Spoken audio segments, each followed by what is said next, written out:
Hello, I'm Tab G. And I'm Surfer Clock. And welcome to What's the Attraction? Where our work is your vacation. There is nothing like the meteorological wonder and raw, unadulterated power of a tornado. A force of nature so unbelievably intense, it has caused billions in damage and killed millions. And that's all a gross underestimate.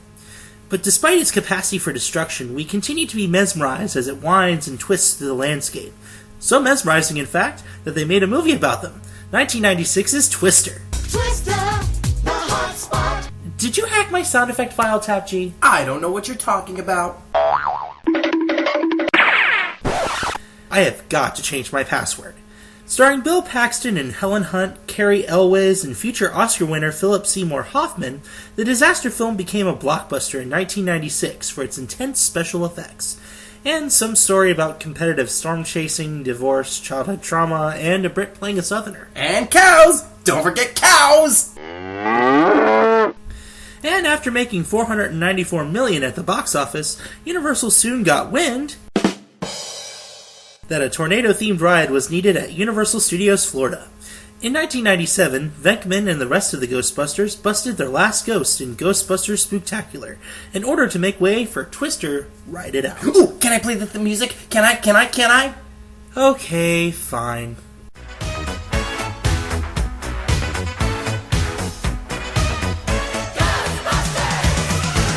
There's something strange in your neighborhood. Who are you gonna call? Ghostbusters! Okay, that's enough. Later? Later. Yes! The queue for this attraction has an aura of foreboding, if you will, as it's themed with random objects that have impaled the attraction building. Evidently, the Twister has passed through here without touching the surrounding Rip Ride rocket or Revenge of the Mummy. I guess this tornado had a grudge against the attraction. But tornadoes don't have grudges. Not true. Remember, Helen Hunt showed us that tornadoes instinctively select houses to destroy, and Bill Paxton's character, what's his name? Bill. Right, Bill's character Bill can get inside the tornado's mind. Yeah? Creepy. Anyway, speaking of creepy, it's hard not to be creeped out by the interior queue. Based off of the tornado-ravaged town of Waukeeta, Kansas, you walk through the all-but-standing house of Aunt Meg. In the pre-show area, we're given the great pre-show you may recall that we referenced in the number 6 spot in the top 10 attractions that deserve to be nuked. The actors talk to you about what it was like on set and how scary real tornadoes can be. And if Paxton's flatlining monotone is starting to put you to sleep, try imagining what Hunt and Paxton are thinking when the other is speaking. The tension between the two is palpable, even if from two different sets. Suddenly, the weather report alerts you. The atmospheric conditions are right for a Twister, and it's fast approaching. Well, we all know what to do, everyone. Into the storm cellar with all your personal belongings. Keep track of your family members. Sorry, you can't go back to your car. It's too dangerous if you're caught out in the opening when a tornado hits. Actually, folks, single file onto the viewing platform. Step lively now. Don't want to miss that oncoming tornado. Wait, what? What brain dead beef for brains came up with that plan? Oh, yeah, right. So, yeah, let's put 30-some-odd tourists in the path of a life-threatening, destructive force of nature. I'm sure nothing can go wrong. Your location is a gas station, sort of diner outpost in Waukeeta when the clouds gather and the storm strikes. The high winds and striking lightning slowly destroy the landmarks in front of you. And just like the film, which has Oscar-nominated special effects to create the demonic might and fury of a Midwestern tornado, you get a tornado. Okay, we're sure. Heck, we know that Universal enlisted a team of meteorological experts to help with enacting how tornadoes move, to make it essentially a simulator of the most destructive force mankind has ever known, but not too strong to intimidate or hurt the patrons. Come on, Universal Creative, I can make a more intimidating simulation with a 2-liter soda bottle! The props in the show that assist in showing the destruction aren't exactly the most convincing effects. Probably the least realistic looking one is the cow on a wire, where it's an effect so bad, Pinocchio visits frequently to feel better about himself. Finally, when the Twister's fury dissipates, and the set destroyed, and the cow mysteriously never returns to Earth,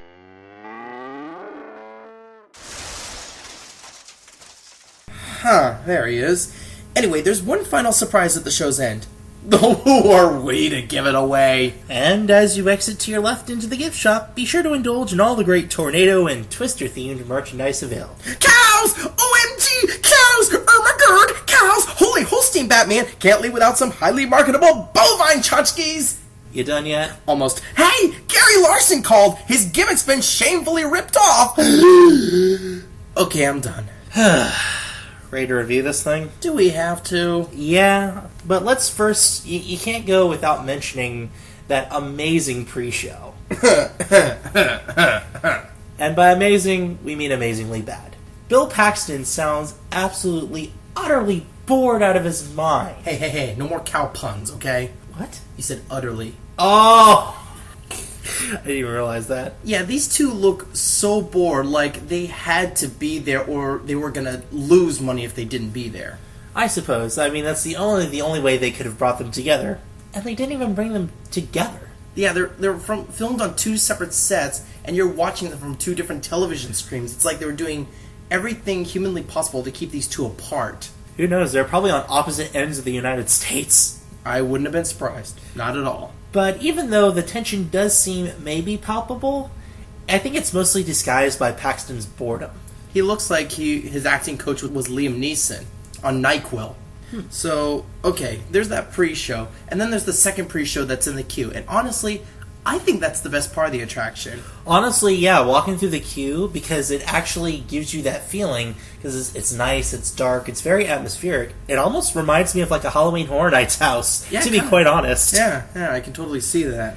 It's dark, you got the atmospheric, the storm going on. That's probably the most well-designed part of the ride. The only thing I don't like is that even though it shows that this house is completely destroyed, there's 6 TVs that are still working and still showing you clips from Twister, and essentially Paxton and Hunt are repeating themselves.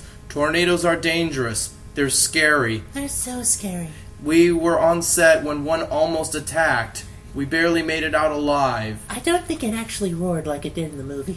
Yeah, these guys are trying not to be invested. It's really sad to watch. Or maybe they're just trying too hard to be invested, and then they went over and it looped back around to be not invested. Something like that. I don't know. Either way, after that you then go into the The viewing platform. viewing platform. Why do they even call it a ride?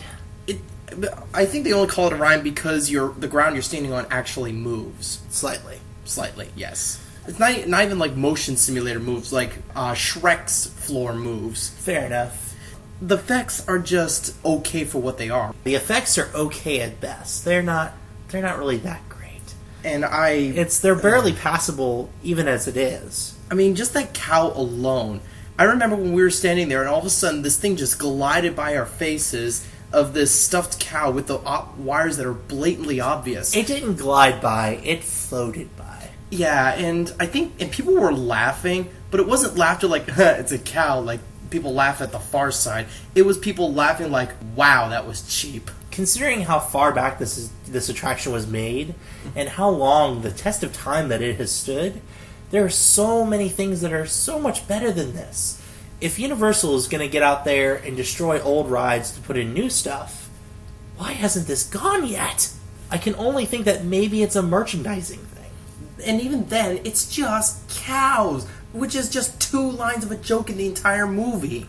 The thing that frustrates me most is, number one, the story is really convoluted. It's supposed to be like you're on a set of Twister, and then a tornado actually strikes. But you're supposed to believe you're there because the tornado's striking? I think it goes back and forth between saying, hey, this is a movie set, and trying to pull you into that feeling. So it's a convoluted story that doesn't even know what it wants to tell. And the other part is that I give them props for trying to do something above and beyond of giving us a simulation that we can't experience in real life. Sure. But that's the problem. You can't replicate an experience that has been known to destroy billions and billions in property damage without putting people in danger or getting them hurt. At least they can't do it realistically.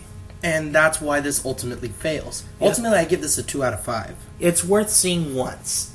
Maybe. Yeah. Yeah, I mean, if it has no queue, I would say maybe check it out. But other than that, yeah. I say go for the queue.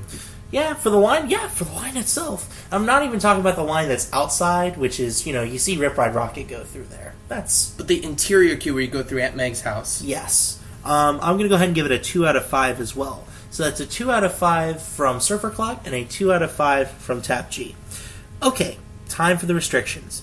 Universal asks that if you're pregnant, have high blood pressure, heart problems, back or neck problems, or if you're sensitive to strobe lights or fog effects, you should probably opt out of this one. Service animals are welcome, as long as you're aware that the attraction has a lot of loud noise, fog effects, and water effects. Assistive listening devices are available, as well as closed captioning. Though, to be fair, you'll only need it for the pre-show. Because the viewing platform does bump around, Twister Ride It Out also has stationary standing. So yeah, if you or someone in your party travels in a wheelchair or scooter, you can just roll right on in. And lastly, although there is no age or height restriction, parental discretion is advised.